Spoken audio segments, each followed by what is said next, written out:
Okay, so there we've got everybody's cultural transition up there. But yeah, that's an important point, isn't it? Like visiting native country again. And I might have mentioned it briefly, but it was mentioned in this discussion, reverse culture shock. Yeah. And Tommy, you mentioned it. Yes, I did. Yeah, can you just talk a little bit about it? You experienced it, did you? Yes, so last couple of years ago, so I have been here 8 years in total. So last couple of years, couple of years ago, 3-4 years ago, I went back to Japan for a couple of reasons, and then I lived there for one year, almost 1 year, and then that time I missed Australia. I thought because I had only good things. I remembered only good things about Australia, like people are friendly, food are great. Wasn't, but great.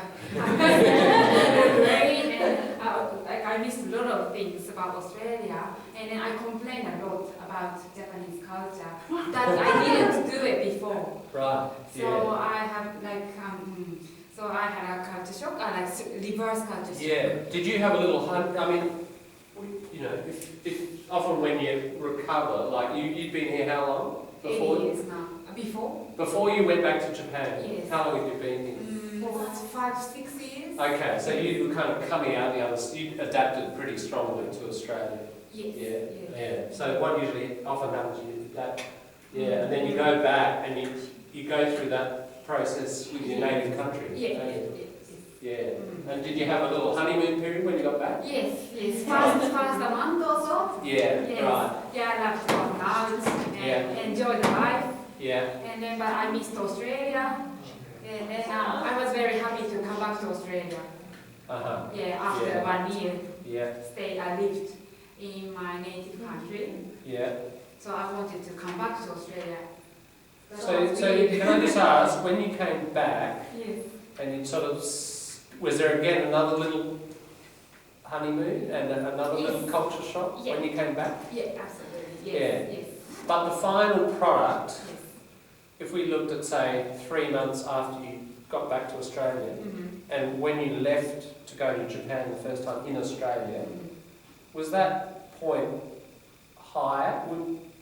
Was the second point, I mean, what I'm saying is, I guess what I'm trying to get at is, do you think your experience of Japan and that reverse culture shock made you ultimately adapt to Australia more? Yes.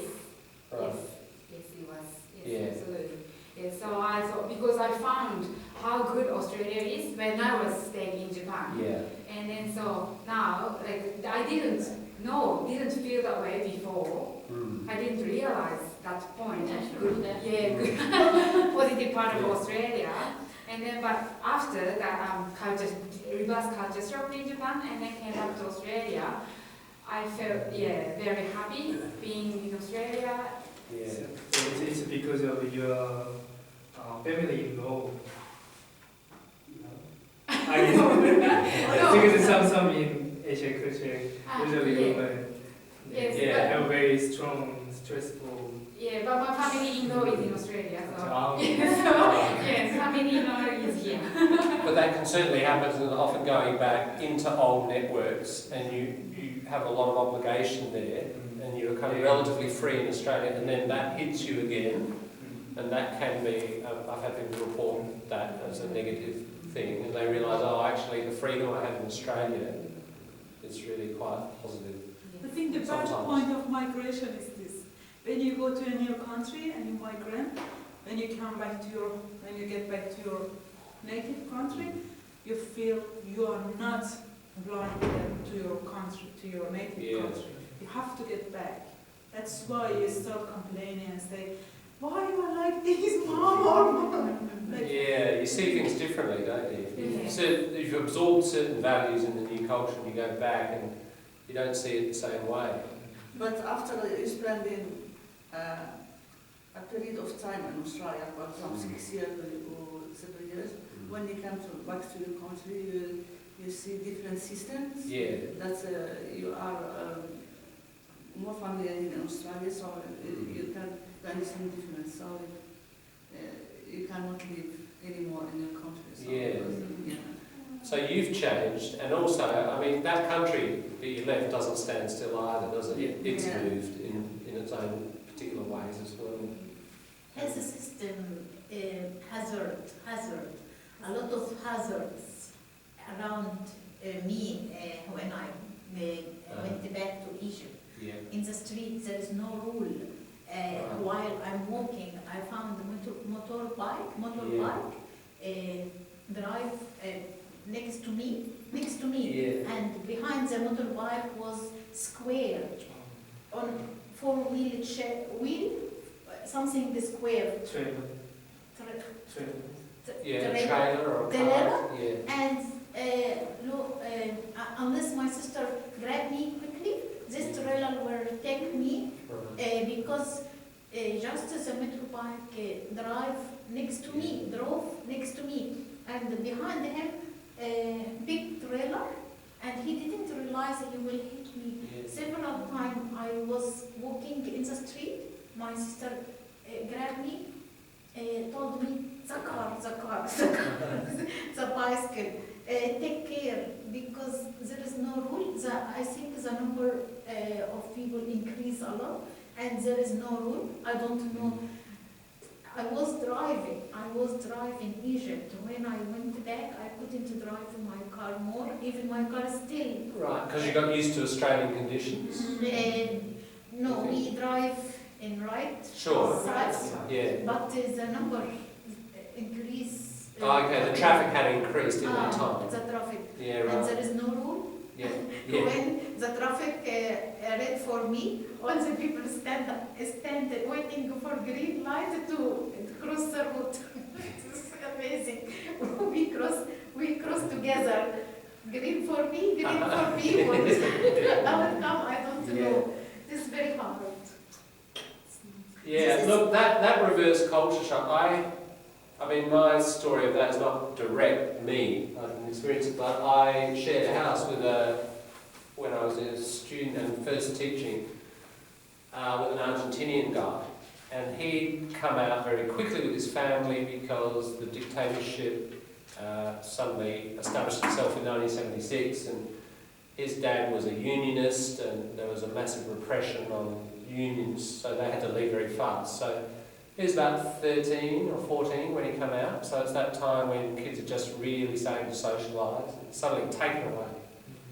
And he felt great. He was really, when I knew him, he was down in this territory, and he couldn't get out, and he was quite depressed. You helped him? Well, I did what I could, but he'd play a lot of. It was good for me because I learned a lot about Argentina and culture and beautiful music and all this sort of thing. Because he'd play it a lot in the house to sort of, I guess, kind of be home, But for many years, into his 30s even, he kind of had a deep grief for his country. He couldn't get out of it. Anyway, he went back. And he went through reverse culture shock, and he realised it wasn't like, especially when you're 13 or something, you have these dreams of what it was like, and he totally over-romanticised it. And when he came back, he was really it was all sorted. He didn't have that sense anymore. That process was just an amazing sort of catalytic process for him that resolved it. So, for some people it can be that, other people it's this, other sorts of adjustments. But that can be very important. Has anybody had, you told me you had that experience. Anybody else had this experience? When I came back to my country, to my home country, and when I was there, I felt, yes, I'm not belong to here anymore, because I have my husband and I have my sisters in Australia. I have to get back there. And I've changed, maybe my personality has changed during 3 years. That's an interesting point too. Yeah, it can happen. Our view. Yeah. Our view Has of the changed. life. My experience, talking to lots of people in these courses, I'd say women probably experience that, like change of personality, because there's more space generally, Yes. more permission to do things and fulfil yourself here often. It depends on the culture you come from, but finding that space and that freedom, and you grow in certain areas personally, so you do change on that personality level, not just culture. Yeah. And then it's hard to go back and fit into the old expectations. Yeah. You know, the big difference between, I think, my culture shock here, not culture shock, when I came back to my country, it was shock for me. When I was, for example, when you go to the reception here, they just do whatever you want. They just consider your talking and everything. But for example, when I went to doctor, to my country, the receptionist was talking with her boyfriend. I told her, you're talking with me or with your boyfriend? She said, no, I'm talking with my boyfriend. And I said, oh, I'm patient here. I need to talk to you to get the time with the doctor. Look, it was the culture shock for me. Even I was born there, I was brought there. And quite shocked. Yeah, I grew up there. Grew up. Yeah, and maybe that sort of stuff would have happened before and you wouldn't notice it, but now you notice it. No. Yeah. Yeah. And the other thing is, for me, before I come to Australia, I didn't know this much about the world. But once I came here, my God, I know this much. Yeah. Because so many things, even in the movies we see things, but I think it's just a story. But once I came here, I realized, oh my God, it's reality. And then, my goodness, it's, yeah, because, I don't know, it's totally different. Yeah, look, I mean, just multicultural nature of Australia, we can broaden our view. That's kind of It's good. a culture shock for take the bus. In our countries, there are a lot of people take the bus as public transaction. So when I arrived here, I lived in the north of Adelaide. I need to take the bus every day into the city. So I just waiting for the bus, and there's an old man coming, and we talk together, just like our friends. And suddenly we found the bus is through. So it just go away, and with a very fast speed. I was shocked. I said, why the driver didn't stop? And the old man said, oh, we need to stand up and shake the hands. Wave the hands. Because we talked very happy, and I remember we discussed which topic, but we are very happy. And he totally forgot it, and I don't know that. So that was just go away. Went past. And the second, we're waiting for another bus for half an hour. And this bus is another shock for me. In the front of the bus, it said 4, F-U-L-L 4. That means this bus has a lot of people there. And we waved your hands, the bus go away. So that old man is very angry, very upset at the second bus go away.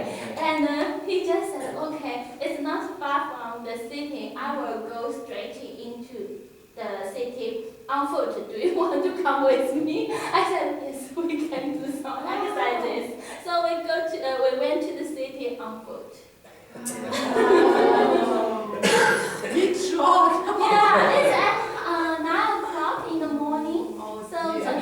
It's busy, and the bus stop, our stop number is only 6. So it's from the north to the city. The second bus is full. So it wasn't far from the city. The distance, your bus stop distance to the city wasn't that far to walk. Not far. How long did it take? Half hour. On foot. It's in the prospect near the North Adelaide. Oh, Yeah. that's right. Yes, it can affect our You had little daily bit. life like that, can't it? Not honeymoon. Do we see any pattern here? Where are people? Most people are coming up, aren't they? I like the way that I drew the Valley of Death there, and it went that deep, but some of you insisted on going deeper. That's why I told her, talk. I'm deeper. Yeah. But I think by going over the time, we will get to the top. Over time. Over time. There's a collocation, no the. Over time, we just always say over time, not the. By I think never, because life is just like roller coaster. Up and down, up and down. We never go. Well, look, for me, my journey is Monday, Tuesday, Wednesday, Thursday, weekend. We are not at bad. We're always changing, yeah. We are not at bad. Yeah. Don't upset. We are very good too. You know, Happy Friday for Australia and us are getting used to For Australia, Thursday is big happy. We No, trust the Friday. salary issued, right? That's true, payday. Yeah, pay Thursday. Why? Why Thursday? Payday. Payday, payday. Every fortnight, usually, Thursdays. That's when all the casinos get full, and all the pubs and all the pizza bars. This is Tuesday.